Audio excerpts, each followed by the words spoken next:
ગઈકાલે બનાવ બન્યો હતો, 3 લોકોના મૃત્યુ થયા હતા, 3 શ્રમિકોના ગેસ ગળતરથી. કયા કારણોસર આ રીતનો બનાવ બન્યો? સૌથી પહેલાં કોણ પડ્યું હતું, શું વિગત સામે આવી? ગઈકાલ તારીખ 16/5/25ના સવારના 9 વાગ્યાના સુમારે દાણીલીમડા MK ક્રિએશન નામની કંપની છે, ત્યાં 3 શ્રમિકો ત્યાં ટાંકીમાંથી સોલિડ વેસ્ટનો નિકાલ કરતા હતા.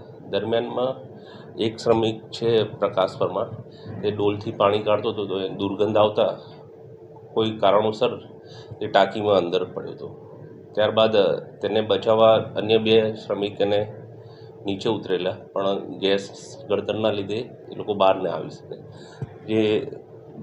જે બનાવ અનુસંધાને 3 પ્રકાશ પરમાર, સુનિલ રાઠવા અને વિશાલ ઠાકુર નામના 3 વ્યક્તિઓનું મરણ ગયેલ. જે અનુસંધાને દાણીલીમડા પોલીસ સ્ટેશને 105 BNS 105, 126, 86 અને 56 મુજબનો ગુનો દાખલ કરી આ ગુનાની તપાસ આગળ ચલાવવામાં આવી.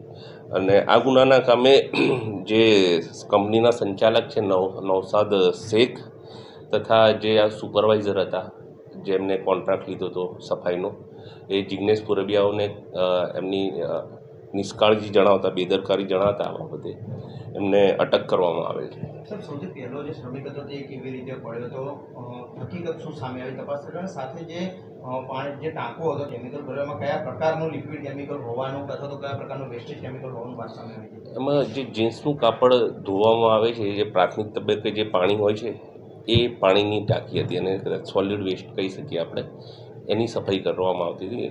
જેમાં પ્રકાશ પરમાર તથા સુનિલ રાઠવા અને વિશાલ, આ 3 જણ પાણીની ટાંકીની સફાઈનું કામ કરતા હતા. એ પૈકી પ્રકાશ પરમાર પ્રથમ પડેલ અને તેને બચાવવા જતાં અન્ય 2 જે મરણ જનાર છે તે આમાં ભોગ બનેલ. જે કોન્ટ્રાક્ટર જ્યારે કંપની માલિક છે તેનું શું કહેવું છે? ફાયર જે લોકોને સેફટી આપવી જોઈતી હતી, જે નથી આપી, તેને લઈને કોઈ બેદરકારી અથવા તો તેમને કોઈ પ્રેશર કર્યું હોય, આ જે શ્રમિકો છે તેમને એવું કંઈ? પ્રાથમિક તબક્કે આ લોકોની નિષ્કાળજી જણાય છે. જે પાણી ટાંકી સાફ કરવા માટે જે સેફટી ઇક્વિપમેન્ટ્સ વાપરવા જોઈતા હતા, નથી વાપરેલ. જે અનુસંધાને દાણીલીમડા પોલીસને ગુનો દાખલ કરેલો છે BNS 105 મુજબનો, ને હાલ એમને અટક કરવામાં આવે. હાલ તપાસ ચાલુ છે અમારી. અન્ય કોઈ આવેલું છે ને ત્રીજું? તપાસમાં જોઈએ.